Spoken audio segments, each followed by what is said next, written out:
Okay, enough of that. So my take on this prompt is that in the absence of a meta-narrative that was a feel-good meta-narrative, or at least one that was basically a good side and a bad side, the media really kind of scrambled around, and the postmodernistic kind of perspectives sort of won out. I wanted to start with a little bit of theory first and begin with Tony Bennett's essay, I guess you could call it, Popular Culture and the Turn to Gramsci, which was part of a recommended reading for week 4 in the class.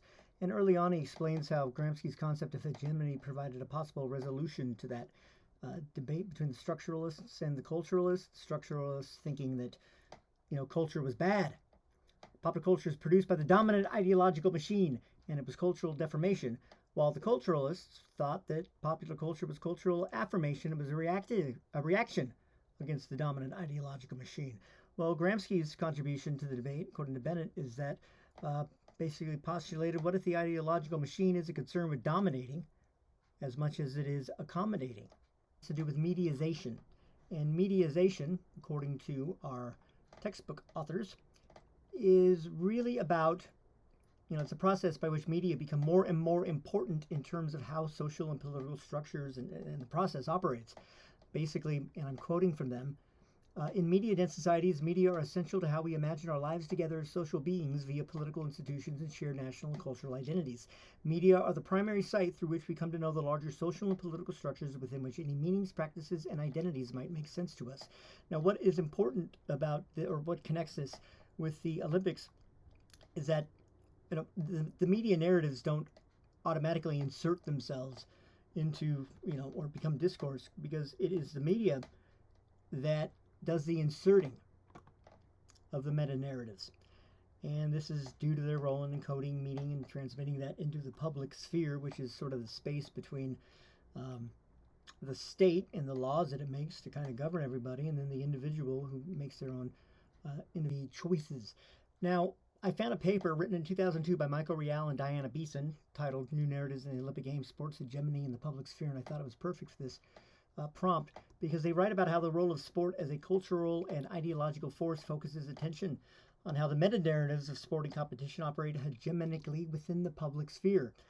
And basically they say that the dominant discourse around a major international event like the Olympic Games can exert hegemonic force, and I'm quoting, both in the larger ideological context in which the dominant discourse is articulated and in the popular consciousness which engages with and is shaped by that discourse. And basically what they say is that Olympic narratives from the media, basically they present a situation where people can take sides, because they define what major conflicts, players, issues, and ideals will dominate the public discourse and which sides will be portrayed as good or bad. And I think that really comes into play with the way that the Olympics have been covered, especially by television, that according to the paper's authors, 1952 to 1992, and the Cold War, which was the meta-narrative that dominated geopolitics, also dominated Olympics coverage. 1956, basically, a lot of nations boycotted over the Suez Canal crisis. And then beginning in 1960 is when television really started making its first sort of forays into covering the Olympics, as this kind of graphic shows here. 1960, CBS paid $50,000 to televise the Winter Olympics in America, and in 1960 paid $394,000, which would be about $3 million in 2020 dollars. Now flash forward to 2011, where NBC agreed to pay $4.38 billion to broadcast the 2014, 16, 18, and 20 Winter and Summer Olympics, and you can see how much television's role in the Olympics has increased. And another interesting stat is that in 1960, $1 out of every $400 that it cost to stage the Olympics was paid by TV rights. Okay, $1 out of every 400. That changed. 1972 was 1 out of every 30, 1 out of every 12 in 1980, 1 out of every 3 in 1980. The media's influence on the Olympics was growing more and more. They were basically, the television rights were basically underwriting the entire production of the Olympics. At the same time, you had a really clear kind of good guy versus bad guy kind of thing going on, as exemplified. West versus East, U.S. versus USSR. This graphic this map on the left are the countries that boycotted the 1980 Olympics in Moscow, and the graphic on the right are those countries that boycotted the Summer Olympics in Los Angeles in 1984. Now, in 1992, that meta-narrative sort of collapsed. And suddenly the media no longer had this kind of black hat versus white hat, you know, the villain and the good guy, the West versus the East, U.S. versus the United States. So what could it do?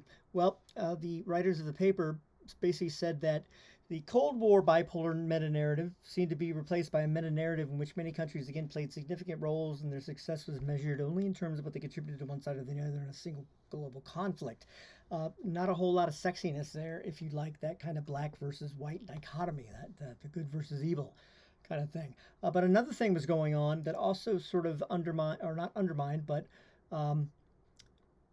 it was the shift from modernism to postmodernism that started occurring at mid-century on.